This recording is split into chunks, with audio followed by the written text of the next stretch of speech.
Hello and welcome to episode 13 of the Hybrid Fitness Report. I'm Paul Reynolds. I'm Jude Reynolds. And sorry we didn't have a pod last week. I'm often in a different time zone to Jude, but there was a lot of travel going on and there's just no way, despite best efforts, to make it work. Sorry about that, but we're here now and in the same place again, which is great. And we've got a lot to pack into today's pod. So a main feature is understanding an essential and arguably the most important part of training for Hyrox and other hybrid racing. We've also got some of the usuals, a weekend workouts and workout of the week. And this week, the League of Hybrid Fitness Sports hits Decathlon. So first of all, Jude, could you give us a bit of a rundown of what's been going on in the world, especially of Hyrox, but also hybrid fitness racing this week? Yeah, so a couple of events that we've missed since we've been away, namely Stuttgart and Seoul in Hyrox. Two big names went over to Seoul, Josh Van Zeeland and James Kelly. Josh Van Zeeland came away with the win, to many people's surprise. He's a great athlete, everyone knew that, but the reason that they were so surprised is because it was James Kelly that he's beaten, arguably the most consistent Hyrox athlete for the past 3 years. Josh Van Zeeland won the event in 54.57, and James Kelly coming in behind him at 55.25. So it wasn't even like a photo finish. He came into the wall balls, decent amount of reps ahead of him, and beat him arguably reasonably comfortably. They both admitted it was a tough race, but just a really, really quick one from both of them that I think time-wise they'll both be quite happy with. So the other big one was Stuttgart, where you were saying that it was the biggest pro field or the fastest pro field that we've had so far? Yeah, the quickest non-major race I think we've ever had, with 24 of the athletes in the pro men division coming under the hour, which I don't believe has ever happened before. Is it a particularly fast course, or is it everyone getting better, or both? According to Roxopt, it was pretty average. People are just getting a lot better. Roxopt being the that says, based on your previous data, this is what you should get next race. Yeah, they've started putting out bounties for people as well. Right. If they beat your predicted time, they give you $100, I think it is. Something. Oh, $100 is a chocolate bar. Yeah. Okay. A little bit better. Yeah. So yeah, 24 of them came under the hour. The top three were Tim Venus, Sean Noble, Lee McCrory, and Venus won it in 54.21.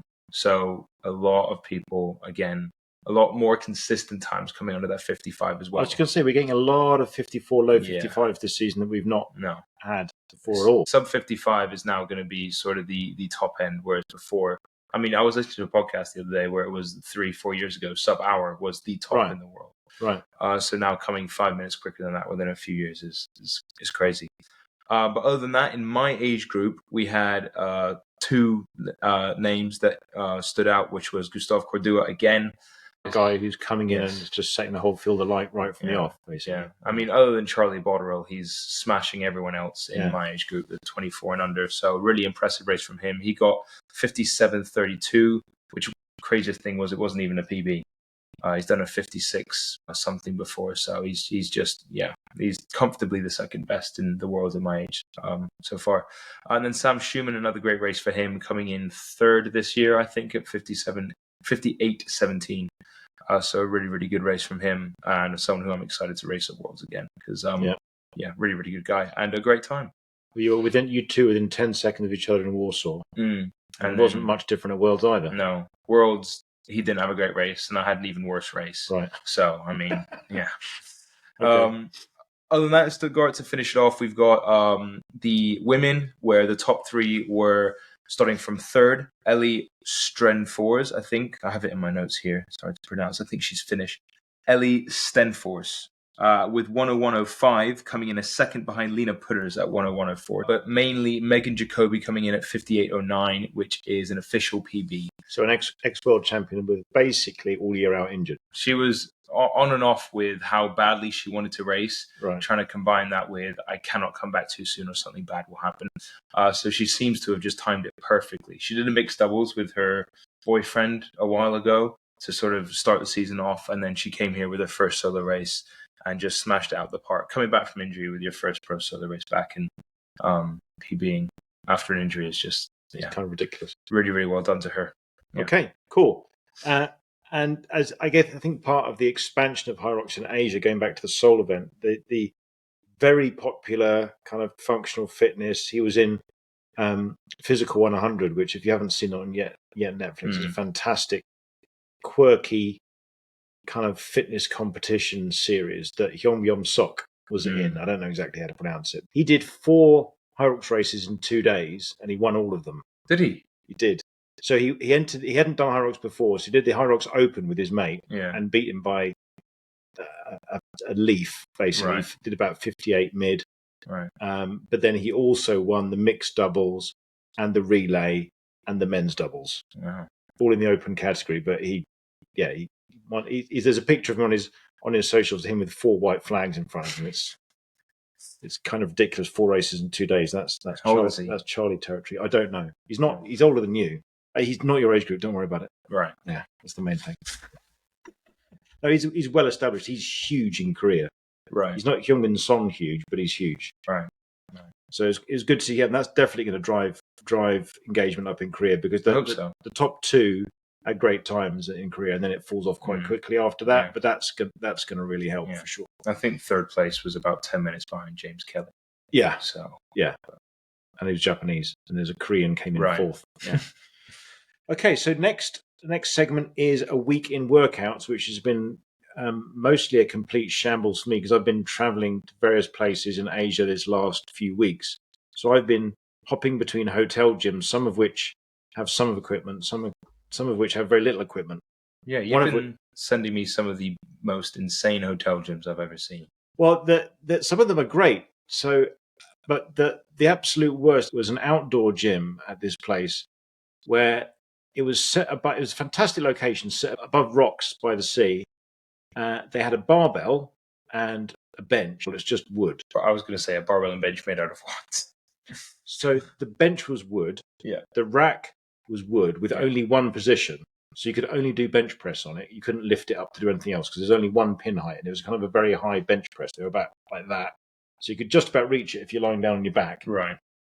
And there was a metal bar. And I asked the guy, what are the weights? Because it's literally 2 chunks of tree. One on each end of the bar. And I said, what's the weight of it? He goes, well, it's about 35 kilos on each side. So about 35 or exactly 35? Well, it's about 35 because it's a tree. Like, okay. Do you think what the point of some of those gyms are? Like, who's going there and is having a productive session at all? I think that's more for exercise, I think, is a better word than anything else. So they had a whole bunch of wooden dumbbells as well of various weights that I couldn't tell. But it wasn't so much that you couldn't tell the weight of this one barbell. In fact, there was a barbell, and you don't have a weight when you work out with a bar. You work up to it, and so you're saying it was fixed as opposed to being adjustable. It was literally a chunk of tree on each end of a bar stuck onto it, and that was it. Right. It wasn't chunks of tree lying around that you could interchange with it. So that was kind of funny, but not particularly useful. My big workout for the week really was what you made me do yesterday. Yes, that was tough. That was tough. So that was a load of running and rowing and sort of, what was I doing? Semi snatches, dumbbell ground to shoulder. Yeah, semi snatches, right? It's yeah, like snatch without the arm extension. Yeah, right. Yeah, which is all fine. And then you made me do 100 wall balls afterwards, which was less fine. Yeah. Well, you did 120 and a half the time. We had initially said you do the full 120. It'll just take you a while. Then we said, let's do less. We'll have you do 75 to try and beat me doing 120. And then you were the one who, when you hit 75, said, I'll just do 100. So that was kind of self-inflicted. Well, it's all self-inflicted, really. I should have just said no right from the off. Well, I didn't do 75. I stopped at 60, because when you'd done 120 with a 9K ball, I'd done exactly half that with a 6K ball. I thought, right, we'll stop. And I just felt stupid because the camera was there filming everything. So I didn't think you were stopping. I didn't know that's what that was, or I would have been more on you about it. Well, I was definitely stopping. Okay. I was like, I'm done. The race is over. You beat me with literally twice the reps and a heavier ball. Yeah, because you then stopped and showed your calf at the camera. So you kind of... Well, I think it's important to note that although you're about 2.5 times as good at me as wall balls, that I still have better calves than you. And I think that was worth pointing out, worth showing. If you're watching this, you can't. There's no evidence of that. Well, there is. Well, if they just head over to our Instagram account, they will see that I have vastly superior. Not to just me, by the way, to almost anyone else. With the exception of the guy who came into the gym at the end, yes, whose calves are twice as big as mine. Yeah. But he's a freak. He's like 6'8", and there's a twin brother who's equally as just enormous. Yeah. Scary. So for non-aliens, I have basically the best calves going. That's fantastic news. Okay, good. So what about your week? Well, It's changing for you, right? Big changes. Yeah. Really exciting news. I've just left, as of today, being the first working day since, I left my job at Strive to pursue a full career as an athlete and supplementing that with coaching online, and now starting a YouTube channel, which should hopefully be up by the end of this week, and just going all in terms of hybrid racing with the emphasis on Hyrox. So I've been able to do a lot more training for the past weekend, so it doesn't really count yet, but it will be this week. Yeah, this week will be a sort of take into effect. My diet's going to be a lot better. My sleep. Your diet's going to be better. Yeah, your diet's ridiculous already. Well, it's just the lunchtime trips to Aldi, to Tesco, when I couldn't bring stuff in, because before what would happen was, if I was on a late, I'd have to leave wherever I was at 10:30 to get there. You weren't buying Mars bars from Aldi. What were you doing? No, but it wasn't optimal. Whereas now I can time my meals. Right. I can exactly portion my meals. I know exactly what's in all of my meals. So it's just optimizing my diet, I should say. Not even optimizing, but just getting sleep will be nice. Yeah. And training more and being able to space out my training and be able to do mobility. Rather than doing consecutive double sessions after work. Yeah. I can do one in the morning and one in the afternoon. So how my shifts would work was either if I was on a late, I would do 3 to 4 hours of training in one block before my 8.5 hour shift thing for work. Or if I was on early, I'd work for 8.5 hours, then go and do 3 to 4 hours of straight training in that block. And then fill your face and pass out. Yeah, which is not optimal for digestion, recovery, or anything like that. Again, to no shade on Strive or anything like that. That was the lifestyle that I chose, and was it optimal? Probably not. But it's how I tried to fit in all of my training, and now it's just going to be made infinitely easier. So I'm just looking forward to seeing what a weekend workouts will look like from here on out. Really. Yeah. It's going to take a lot longer to talk about weekend workouts next week. There'll be so much more of it. Yes, I'll be excited to talk about it. Yeah. Okay, so what's our workout for this coming week? It's a 10-minute warm-up, easy run, with the last 3 minutes of that 10 being getting quicker and quicker to end up on your race pace, which for this workout is going to be your 5 seconds per kilometer quicker than your 5K. So it's 10 by 400 meters. And after every 400 meter rep, you've got 2 minutes at marathon pace, which should hopefully be around a minute slower than your 5K pace. Okay. Followed by a 10-minute cooldown. And the cooldown is just easy jogging. A panting jog until you stop. Okay. And any particular targets? I mean, everyone's got different paces, but are we looking to achieve something specific with this, or just get through it? I think not. Be able to, the discipline here, I think will be hardest to keep on the 2 minutes off. So when you've you've hit your 6th rep of 400 meters and you're tired, the temptation is then, because it's technically labeled as a rest, to go slower than your marathon pace. And so because you've just done 400 meters at a much quicker pace, you are going to feel like you're resting a little bit. You need to be strict with your off paces, essentially your rest paces. You can't let it drift up too high. That's the workout of the week. And that takes us into our weekly mention of our sponsors. So thank you again very much to WoDLETE, who are sponsoring and supporting us in this episode. WoDLETE, the functional fitness clothing company. WoDLETE is more than apparel. It is a mindset, a community, and a call to action.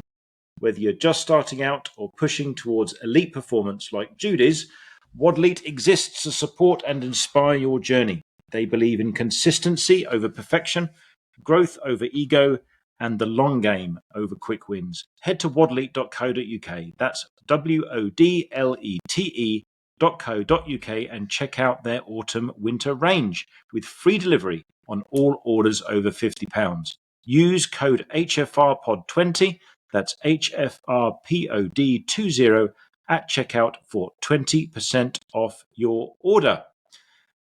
So our main section this week then, Jude, is kind of partly a standalone, but partly a segue into our next series, looking at individual hybrid fitness racing stations, thinking about what is arguably the most important aspect of overall training for hybrid fitness, certainly when you're training for a race, right? Mm-hmm. First of all, then, why is threshold training so important? And then what is it? It's so important because it mirrors the intensity of a race and gains very similar benefits from it, whilst not accumulating the same fatigue as doing a full race or a full sim would. which means you can then keep training it rather than having to have big breaks after it like you would with a sim, right? Correct. Yeah, Right. most people would need a lot of time to recover and a lot of rest days after a full Hyrox race. Whereas with this, reduce the volume, increase the amount of rest you get during the workout itself, accumulate similar benefits to doing a Hyrox race whilst being able to train days after, possibly even the day after. Okay, so that's why it's useful and important. And tell us a bit more about what that looks like then. What does threshold training look like? So it would typically be an extended period of time. If you're doing intervals with it, it could be anywhere from 2 to 20 minutes of effort at a time at the same intensity, followed by a break, followed by another interval. So threshold can be any of the stations or running. Anything. Threshold isn't about the thing that you're doing, it's about how you're doing it. Yeah, it's the state that your cardiovascular system is in. Right, and you're trying to get to, running, can you talk a lot? Can you talk in snatches? Can you not talk at all? Are you gasping for air?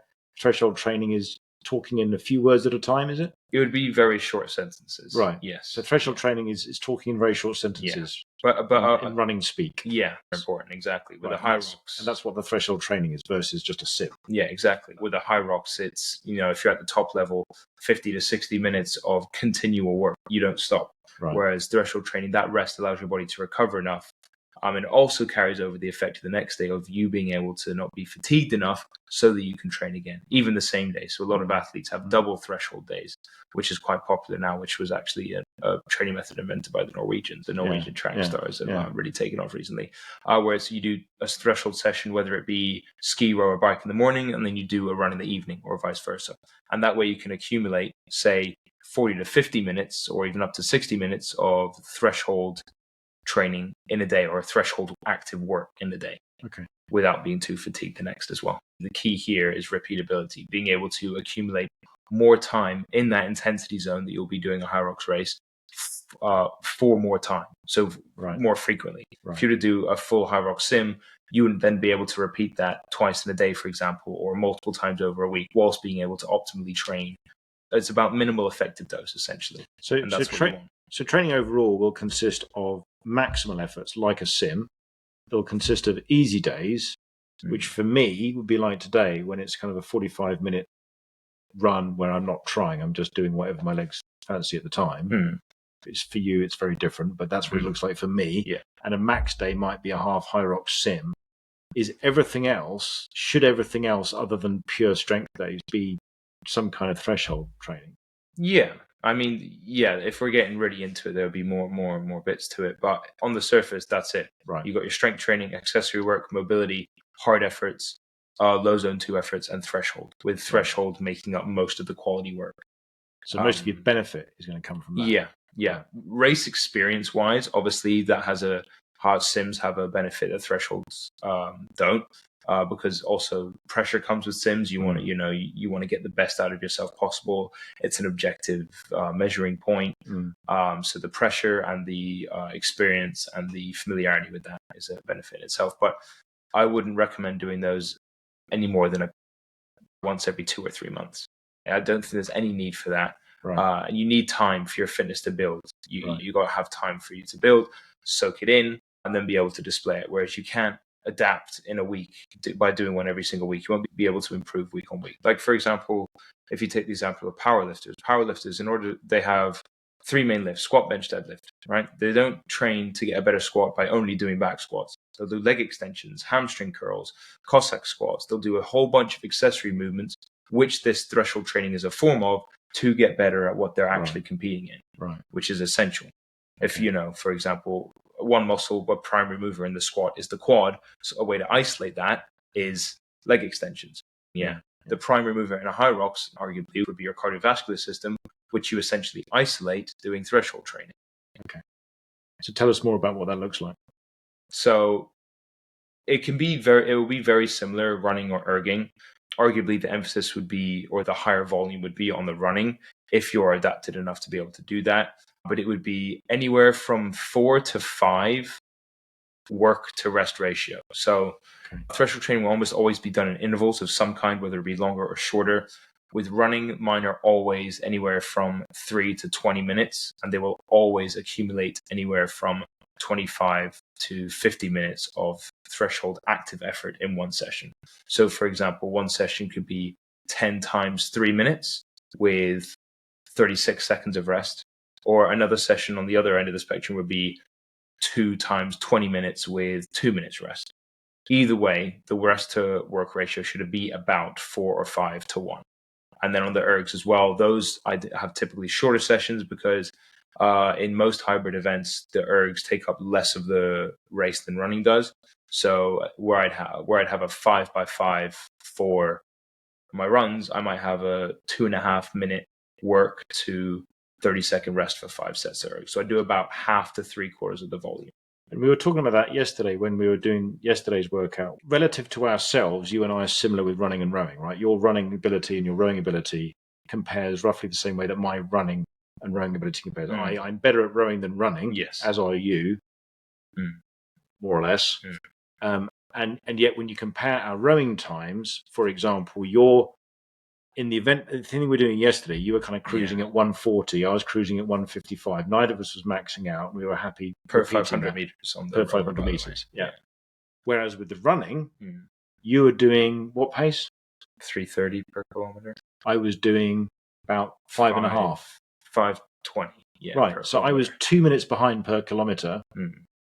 So I was 1 minute behind per 500 meters on the running. But I was only 15 seconds behind on the rower. So not only is the rowing a smaller segment, but it's much harder to gain an advantage on it, right? Which is another reason why you don't actually want to do loads of training to try and get better at rowing. Yeah, the rowing training that I'll do, so for the erg training that I do, is the majority of the reason that I do it is to improve my fitness, not to improve specifically my skiing ability or my rowing ability. So you row more for the threshold training than for the rowing training. Yeah, I row because my body cannot put up with a double threshold day, both of which being running, especially if one of which is on the road. Right. My knees, my ankles, my quads, calves, whatever it is, would not be able to put up with that for a long period of time.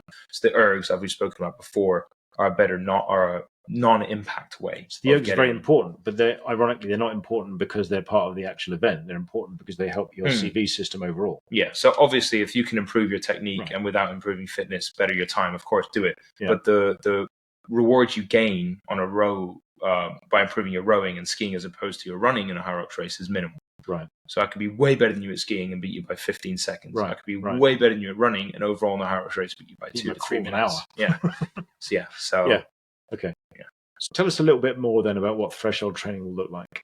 So it doesn't have to be single modality. It can also be multimodality. So within the same session. Yeah. So for example, what I used to do when I was working at Stripe, if I could only do one threshold session that day, when I was scheduled for 2, I'd mix them, which is also super useful. So I would, for example, do instead of 5x5 purely running, I would do 5-minute run, followed by a 3-minute row, followed by a 3-minute run, then take my rest and repeat for, say, 4 to 5 rounds.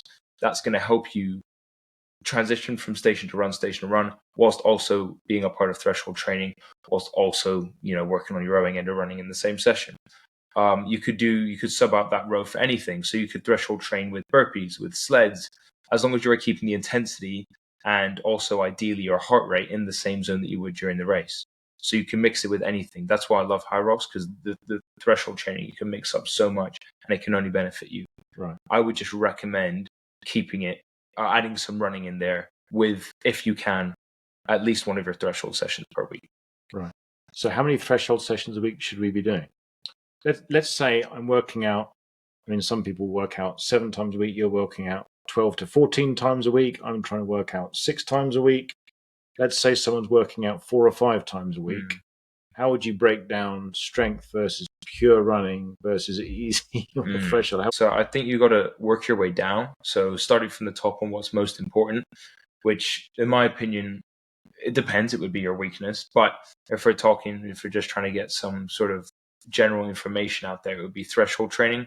So I think if you're someone who can only work out 4 times a week, do 1 threshold training session a week and make that a priority.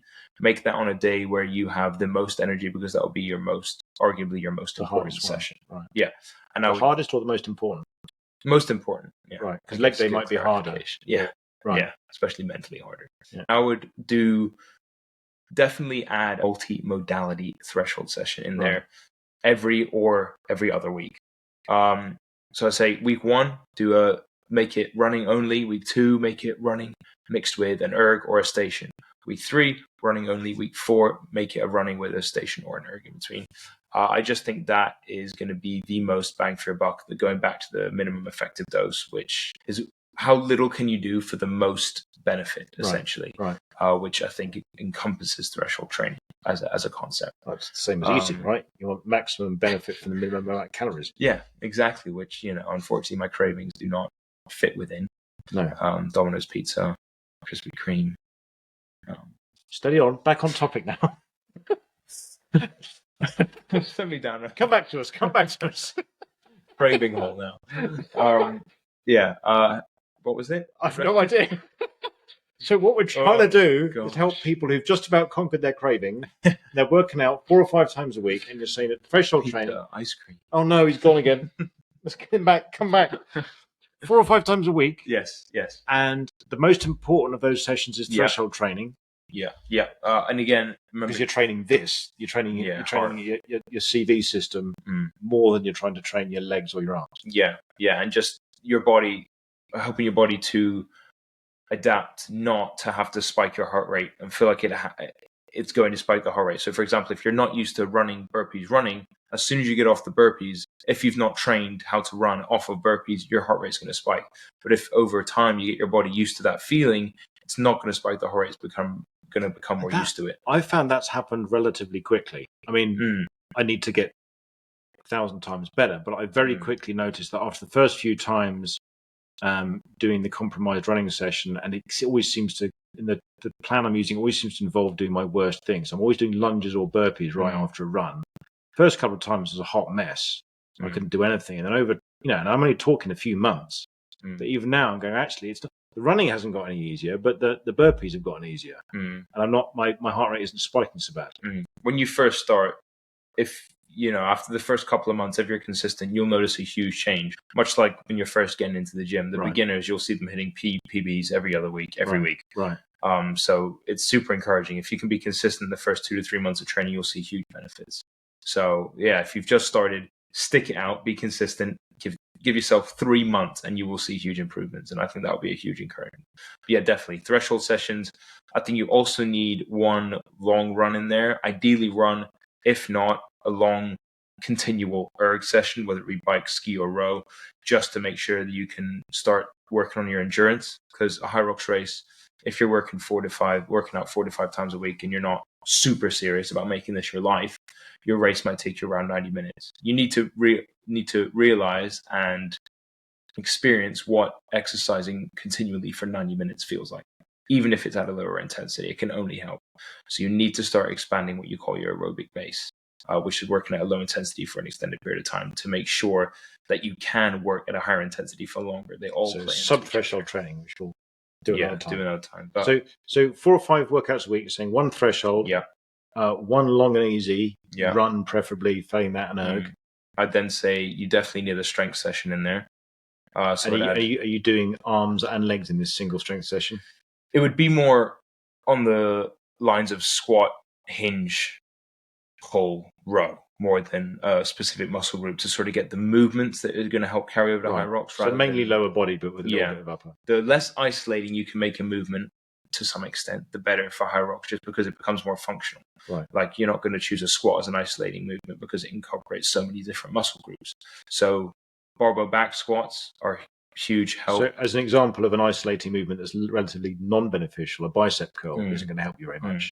Yeah. The less muscle fiber something recruits, because the less functional it is, essentially. Almost only does the bicep, right? Yeah, which is helpful for bodybuilding and certain things, but for Hyrox, not that helpful. Right. Back squats, shoulder press, barbell rows, those things, very functional, incorporates a load of muscle groups, which will help transfer somewhat into Hyrox. Okay, so we have one threshold session, we have one long run, we have one strength session, we got 1 or 2 sessions left in our week. Then, I mean, it's not ideal, obviously, if you're in this situation. I would then incorporate either another, maybe half of a strength session, working on what your weakness is, and then make up the other half of the time with intervals, higher intensity intervals on the ergs.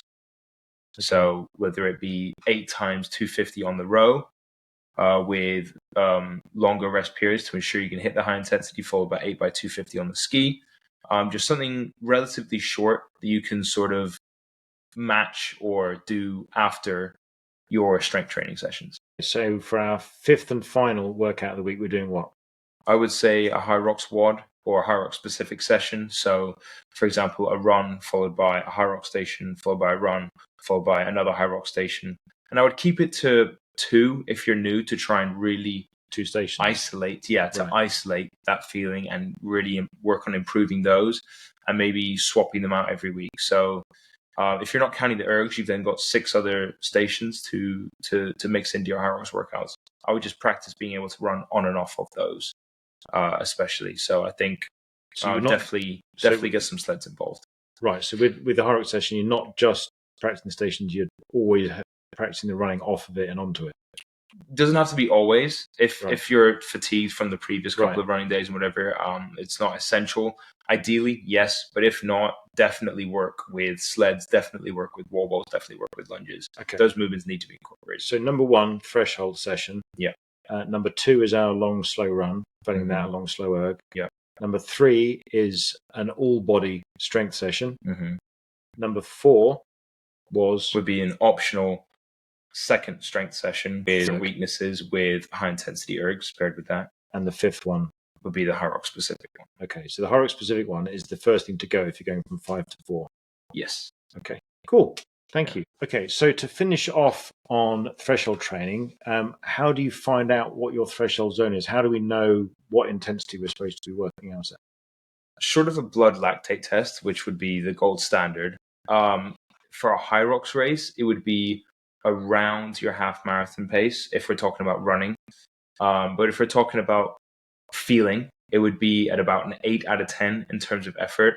So, for example, the 5x5, 5 minutes on, 1 minute off running workout that I was talking about at the start, once you've finished your 5 sets of 5 minutes, you should then think to yourself, could I probably do another 2-3 sets if I really pushed it? If the answer is no, you've probably gone a bit too hard. If the answer is, I could have done another 6 or 7, done the session again, you've gone way too easy.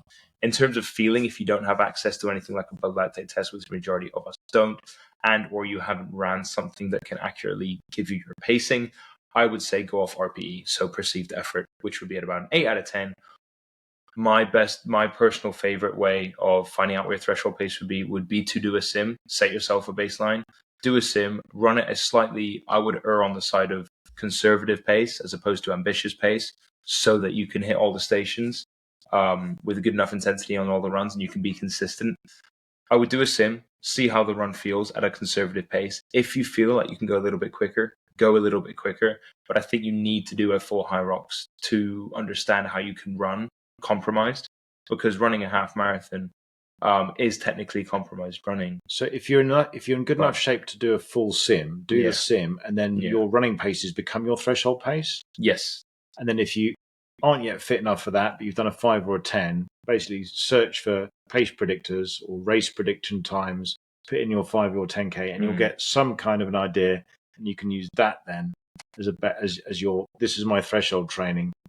And then threshold training pace. And then as you progress, you know, let's say I'm not running any more races, but what do I do then to think, actually, I'm getting fitter. Should I go quicker? How does that work? Well, I think then go off level effort again. I think back to your RP 8. Yeah, I think that's the most universal and reliable method would be, if I train at this pace for, say I've trained at it for 2 months, I then after 2 months and a week come back and do this session again.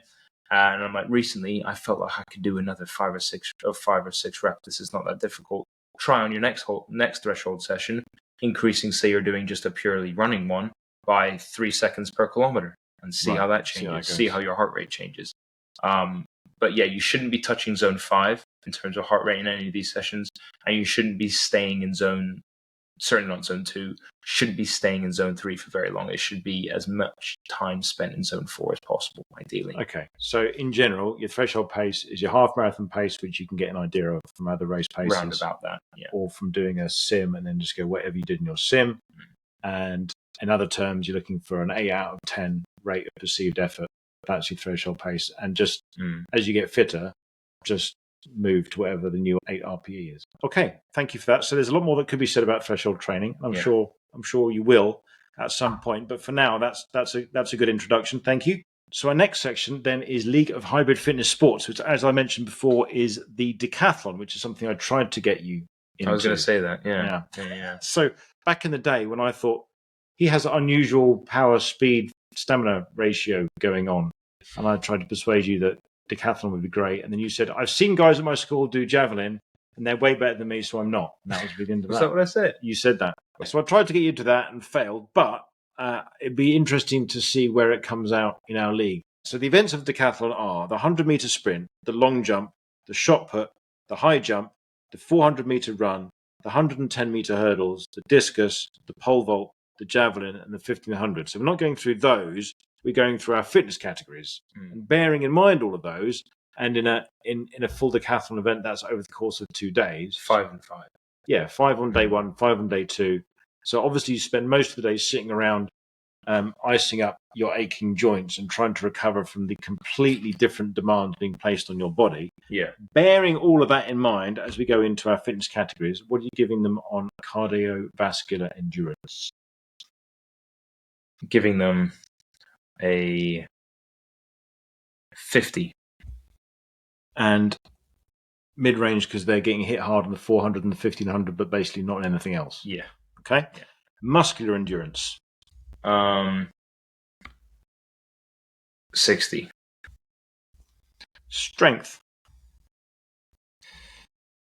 Javelin throwers have massive shoulders. And to be fair, you look at any decathlete, they are your height, your weight, so they're on the big side. Yeah, 70, 75. Pick one. 73. 73. Great. Okay. Power. And again, I always forget this. The distinction between strength and power is using the strength to do a thing, right? No? Yes, that's the applicable version. Right. Yeah. Okay. Yeah. 70 as well. Okay. So you've got long jump, shot put. You've got speed incorporated in power as well. So okay. I'm taking a bit of speed into account as well. Okay, but they're only getting a 70? Yeah.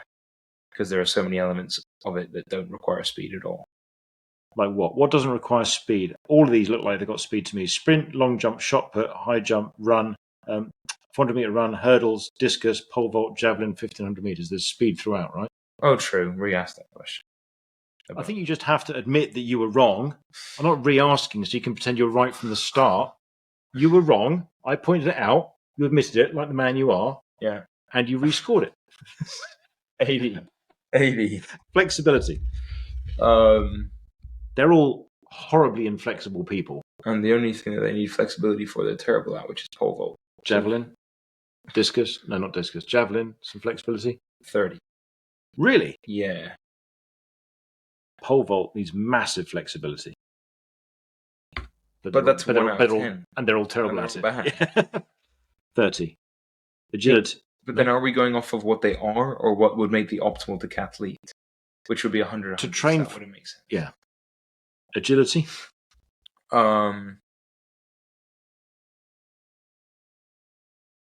30. Staying low there. Balance. 65. 60. 60. Okay. Yeah. Coordination. Javelin, 80. discus, pole vault needs massive coordination. Yeah. 80. Accuracy. 55. And speed. 85. Coming into this, we had football in the lead at 740, rugby with 615, cricket at 572, and sumo at 466. Where do you think decathlon? We're not even mentioning darts. They were on 46 or something. Okay, yeah, they were. I'm assuming decathlon beat darts. Well, I know decathlon beat darts, but we know that. So where do you think decathlon fits in with football, rugby, cricket, and sumo? Don't look. I didn't see it. I just saw the forward. Football, rugby, cricket, and sumo. Where do you think decathlon fitted in the order? Between rugby and cricket? Correct. Okay, good. Correct. So our new third place event in the League of Hybrid Fitness Sports is medal. decathlon with 598 just behind rugby, just ahead of cricket, Good. And well ahead of sumo and darts. Good. So That sounds about right. Yeah. That's the League of Hybrid Fitness Sports. On to the most important segment of the week and Jude's personal favourite, which is the quote of the week. And this week, I'm not going to tell you who it was until you give me your verdict on it. Okay. This legendary hybrid fitness athlete once said, "Impossible is a word found only in the dictionary of fools."